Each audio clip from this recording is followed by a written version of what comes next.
आपल्या लाडक्या बाप्पाचं लाडकं फूल म्हणजे जास्वंदीचं फूल, which is also known as hibiscus in English. यामध्ये व्हायटामिन ए, सी, ई आणि अमायनो ॲसिड्स असतात, which help to promote hair growth and prevent breakage.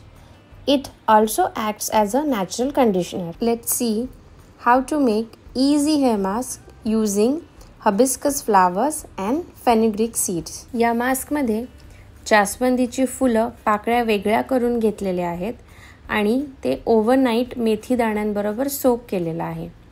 सकाळी हे संपूर्ण मिश्रण मिक्सर ग्राइंडरने ग्राइंड करून घेतलेलं आहे आणि आता हे मिश्रण स्ट्रेनरने स्ट्रेन करून घ्यायचं आहे आणि जो उरलेला पार्ट असेल तोच आहे आपला हबिस्कसचा हेअर मास्क. हा मास्क अप्लाय केल्यानंतर जवळजवळ 1 तास केसांवर ठेवला तरी चालेल आणि मग नॉर्मल हेअर वॉश करून घ्यायचं आहे.